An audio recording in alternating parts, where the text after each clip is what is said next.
Good morning. It's about 5 a.m. I'm in the airport in Hanoi.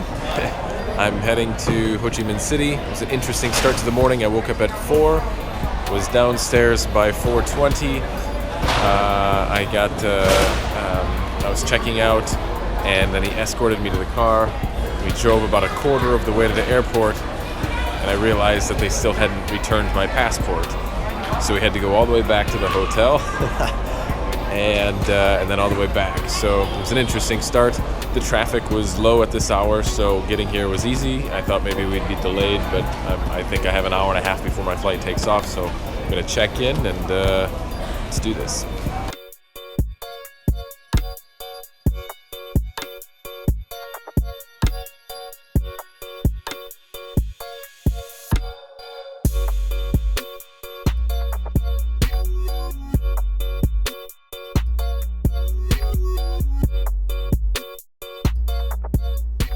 So I arrived at the bus station. I elected to do that instead of a taxi. I thought it'd be more exciting, plus save a couple dollars. It's 2 buses, and they know just enough English to know that I have to find 2 buses. No idea how long it's going to take for my bus to get here, or how long it's going to take to get from here to where I need to go, but I'm bound and determined to do it. So I made it onto the second bus. I bought a ticket for 5,000 dong. The first ticket was 20,000, so total it's going to be 25,000 dong to get me to my neighborhood, and then I'm finding a specific hotel when I get there. She knew absolutely 0 English, and I knew 0 Vietnamese, but the translator in my phone helps a lot. We'll see if I get there in one piece. It's also important to know that if I would have taken a taxi to get there, it would have been right around 250,000 dong, so saving quite a bit by simply riding a bus.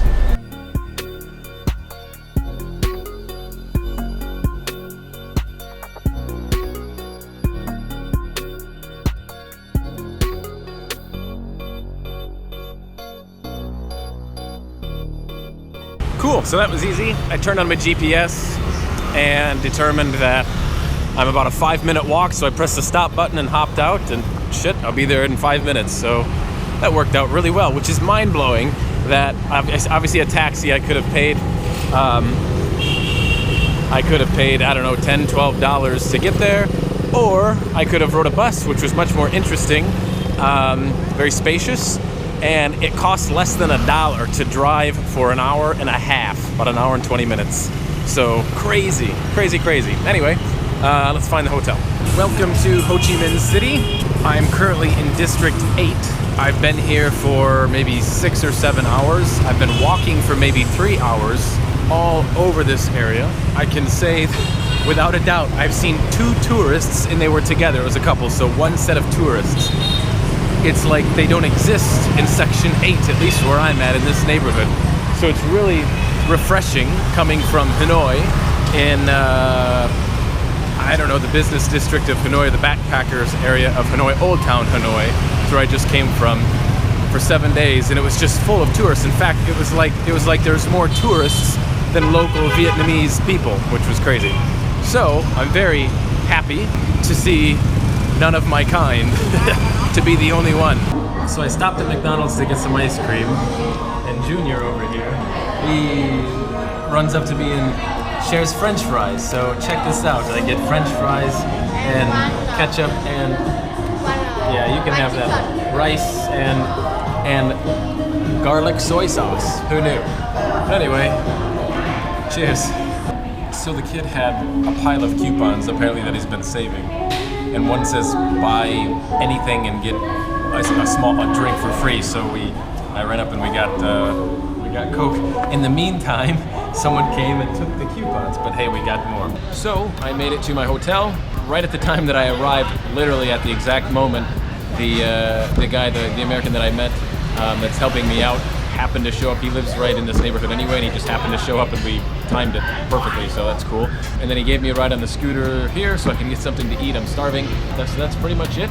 Mission accomplished. I made it here all in one piece. So remember, go out there and try to live more adventurously. Don't necessarily take a taxi, because it's interesting to get lost sometimes. Good morning and welcome to Ho Chi Minh City.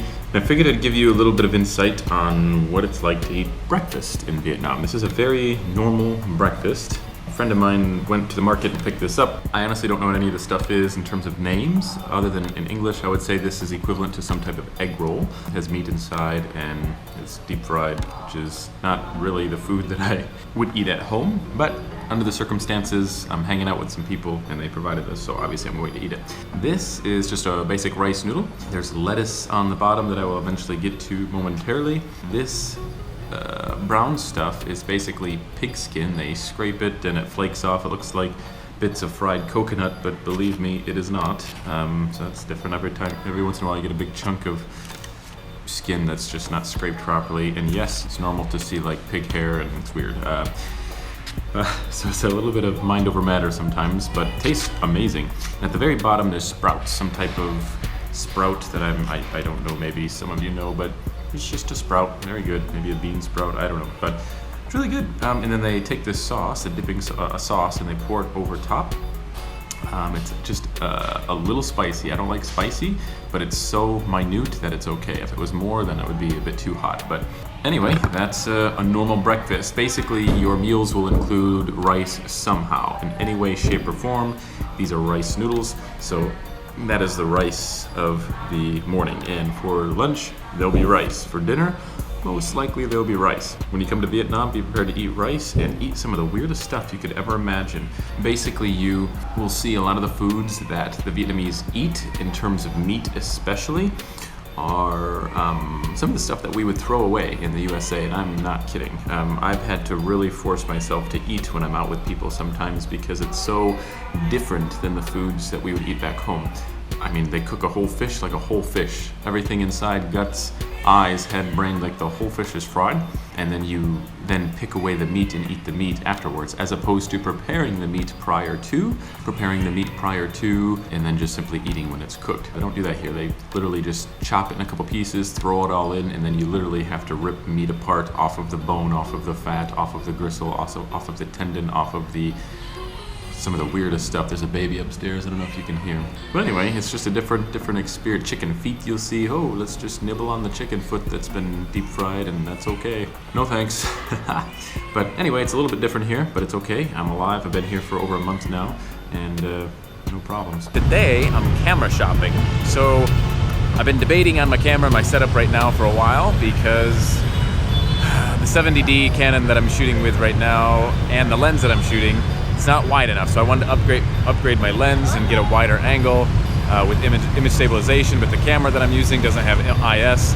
I was in the Canon store a minute ago to see what else they have coming, and you have to pay an arm and a leg to get anything you want. So now I'm going across the street because they have Sony, Panasonic, Fujifilm, Pentax, and Olympus, and another one that I've never heard of, Nikon as well. So I'm gonna get a couple ideas and see.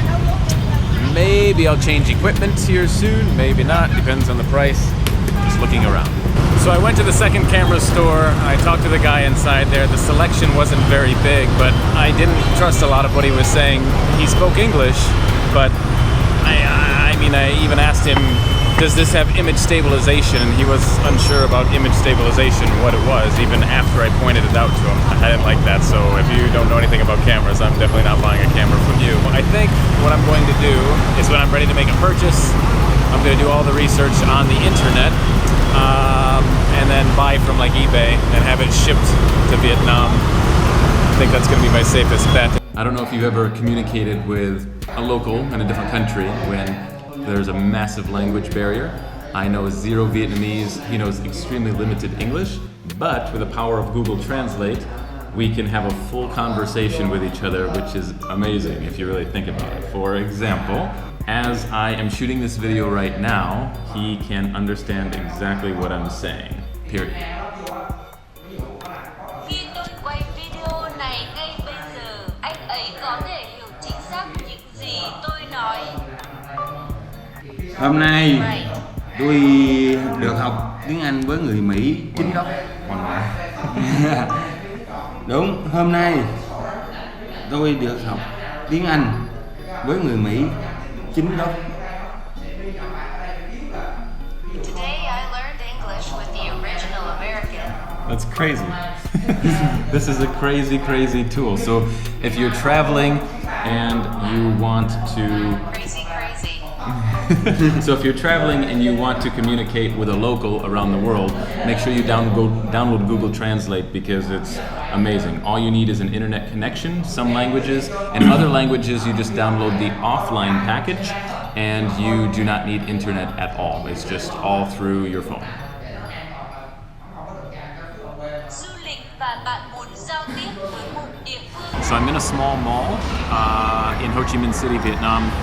Two things. One, I just ordered a coffee. This is my second one. The first one that I ordered came with a pile of durian fruit ice cream on top. And you talk about disgusting. Imagine it's like a fruit that sort of tastes like onions. So imagine onion ice cream in your coffee. That's literally what I had. 2 bites of the top and I couldn't handle any more. And I had to drink the bottom very fast before it all mixed together, but I wasn't quick enough and I got little onions in my coffee. So the weirdest, craziest thing you've ever experienced in terms of coffee. The second thing, I don't understand this. Like, people in Vietnam will touch me. What I say by touching, for example, I've been sitting here and people will walk past me. You hear them whisper and then they like grace their arm against my back or my arm, and they try to play it off like they didn't mean to or they bumped into me, but it happens so much every day, everywhere I go. It's unbelievable. Sometimes I've even sat at a restaurant and there was a mother and maybe a 4-year-old girl with her, and all of a sudden I felt a big bump on my back and I turned around and looked and she kind of pulls the baby away. She basically held the child in her arms, bumped her body up against mine, and then set her back down. It was just like a, hey, you touched a foreigner type of thing. So it's very strange, but I just kind of go with the flow. Welcome to Vietnam, I guess, where people touch you. So I stopped to grab coffee for a moment. And this little girl, apparently her mother works here, so she's here. And she can see me. So we're trying to learn a little bit of Vietnamese. So how do you say I don't speak I don't understand Vietnamese? It's tôi không hiểu tiếng Việt. Yeah, just like that. See, I'm learning a little Vietnamese. I don't understand Vietnamese. That's basically what I said. Tôi không hiểu tiếng Việt. And I'm sure I'm horrible at speaking, but that's the best I can do for now.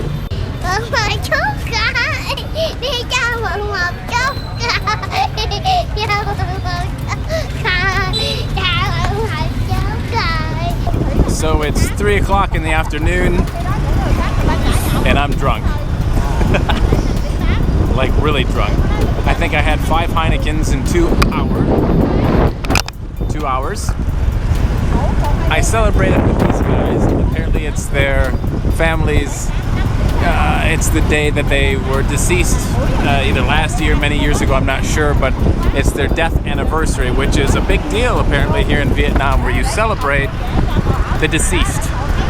So they invited me to their relative's house. We had copious amounts of food.